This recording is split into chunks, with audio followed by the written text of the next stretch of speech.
For today's program, we have the greatest honor to welcome Lieutenant Governor Sylvia Luke. She is the 16th Lieutenant Governor of the state of Hawaii, also the third woman to hold the office, and also the highest-ranking Korean American official in the U.S. Such a great honor to have you with us today in Taiwan. Ni hao, thank you for having me. Well, thank you. Ni hao. It's your first time in Taiwan, right? It is. I just arrived on Sunday, and it's been just wonderful. Wow. So such a great honor. Thank you for coming to our show. And also, you must be the best representative that we can ask all these questions related to Hawaii to. So fresh off my mind, the first question will be, Hawaii definitely is the best destination for vacations, tourism and everything, including all the oceans activities, the volcanoes, all the views, and also my personal favorite is the hula dancing. Mm-hmm. I heard there's competitions and all kinds of activities. Which one is your favorite or the ones that you recommend the most?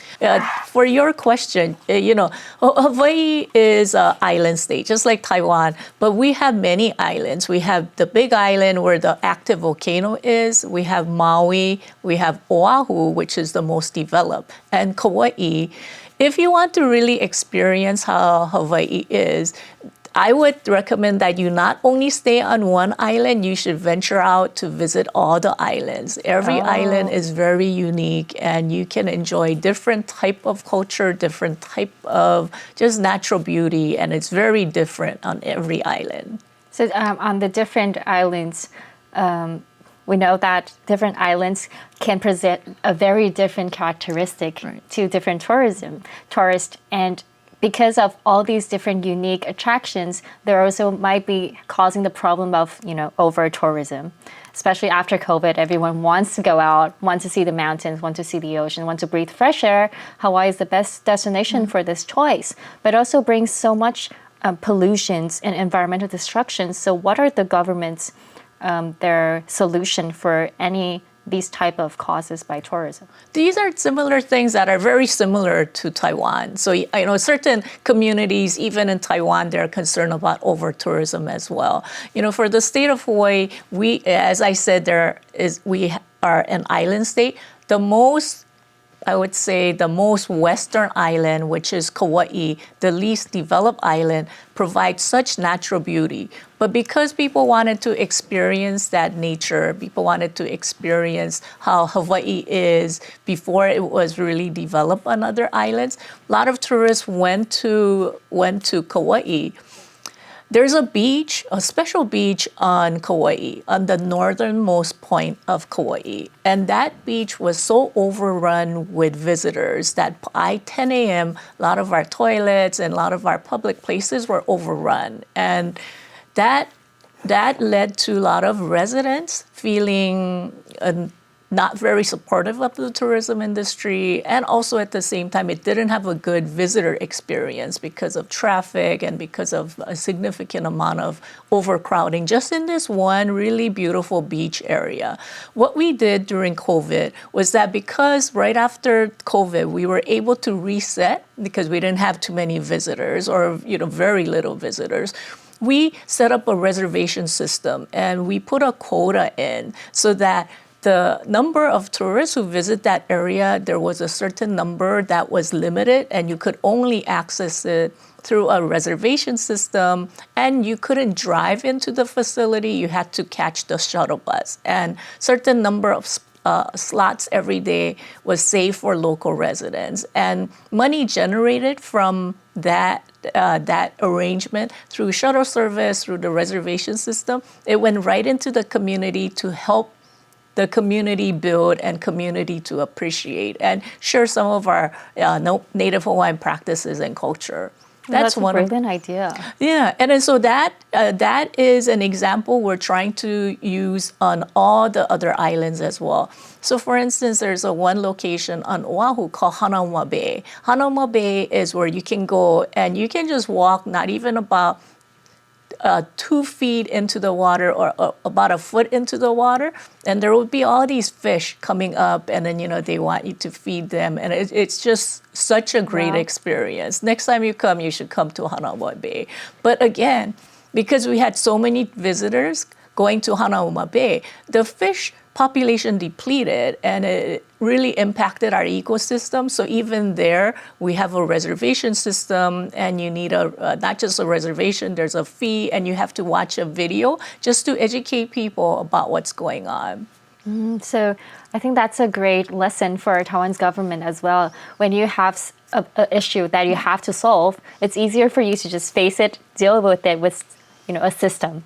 Yeah, and absolutely. And a lot of times it's really about community engagement. Both the Hanauma Bay situation and the beach park, it involved a lot of discussion with the community, getting their ideas and trying to implement and get a buy-in from the community.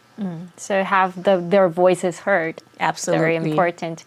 And also, speaking of coffee, it's very interesting that I just learned this knowledge. I don't know if it's common sense or not, but I've just learned. I'm very surprised that Hawaii is the only and also the first and only state in the States to actually produce its own coffee beans. Right. And because it's such a great surprise to me, because like growing up in the States and like seeing everyone drinking coffee every day, I have no idea that it's only Hawaii produced coffee beans for US. I know people of Taiwan really enjoy coffee, and that is true with so many people on the islands as well.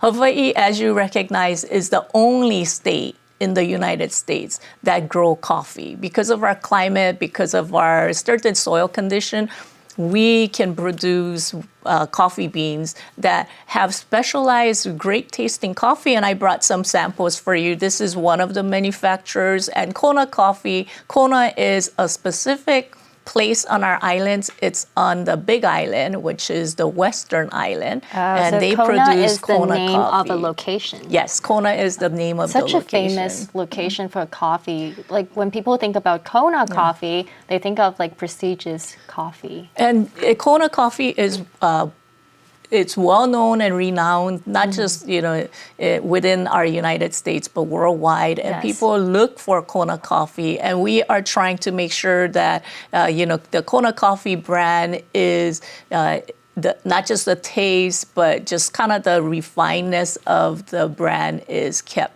How would you describe the flavor of Kona coffee? It's very robust, and you have to taste it. I know Taiwan has really good coffee as well. Absolutely, and I'm a big chocolate lover. I'm a big fan of dessert.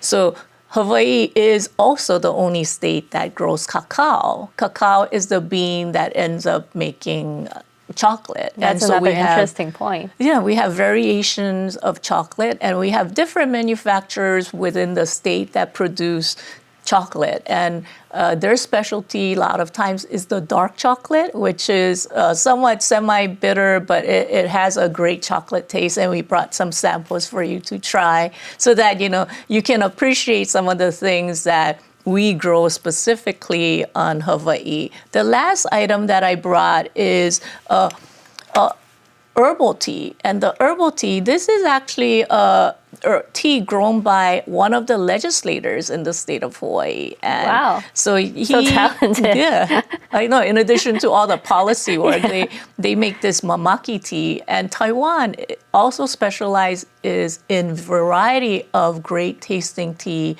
And we have mamaki tea. We have teas that are grown in the volcanic soil on the Big Island. So we have variety of teas as well. So a lot of collaborations and products to discuss between Taiwan and Hawaii. Absolutely. And then in this visit, we will be meeting with the Minister of Agriculture, and we're hoping to have more discussion about how we can have different trades and different kind of products and exchange of ideas and how we can improve our agriculture industry. That's such wonderful news. Not just agriculture, but also energy. That's very important for us to learn from Hawaii as well. We know that Hawaii has passed a bill to ban the coal-fired power generations in 2020.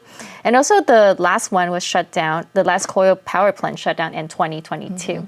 And the goal is to fully adopt renewable energy by 2045. And what is the cause of this decision, especially Hawaii, again, is the first state in the U.S. to set such a high goal. Yeah.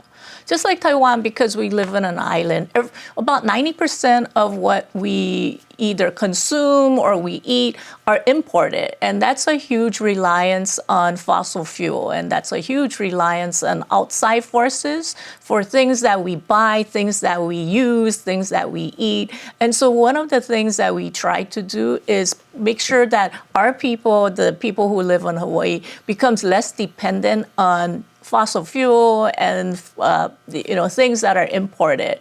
And so we did an aggressive approach on renewable energy policy. And we are the first in the nation to have done such an aggressive role. And again, I think so much similarities with Taiwan, because Taiwan also has a very aggressive net zero policy that the government has instituted. Yeah. And I think, that's why these type of trips and my visit to Taiwan, or when people from Taiwan come and visit Hawaii, it's an opportunity to learn from each other so that how we can improve the lives of people who live on our respective states. Definitely. You mentioned that Taiwan has this net zero carbon emission aim also by the year of 2045. Hopefully we can make it. So what are some of the recommendations that you have for Taiwan? We just met with Delta, and we were very impressed with the company and their aggressive nature in trying to make sure that Taiwan meets its net zero policy. Some of the things that we do, especially in government, we have our regulatory framework that sometimes impedes innovation, sometimes it impedes different type of aggressive goals. For us, I think what we need to do is take a look at what different islands can produce as far as energy. The Big Island, because they have an active volcano, they can depend on geothermal energy. In fact, before COVID, about 40% of energy that the Big Island residents use came from geothermal. Kauai is even more interesting. Kauai's energy producer is owned by what's known as a co-op. So because the island has about 70 to 75,000 people, it's basically the residents that control the policies of the energy. And they are so much further ahead in their energy policy than the rest of the state. So we're learning from each other at the same time. Wow. So for Taiwan, it's probably easier because we only have this one island. Yeah. For Hawaii, there's like several islands. We have 6 active. Different ways of renewable energy use. Right? We have 7 islands. 7 out of the 8 are occupied, and we want to make sure that we hit our goal in a very timely manner. I'm pretty sure the goals will be met. Yeah. I'm looking forward to that. Yeah. Well, we talk about, vacations, talk about products of Hawaii, also energy, but also another very important role of Hawaii is the strategic position that it holds itself. We know that next year will be the 80th anniversary for the World War II's end. And Hawaii always a very important role for U.S. to home save the land, that kind of idea. What kind of strategic position that you think Hawaii still holds today? Yeah. On a yearly basis, we recognize and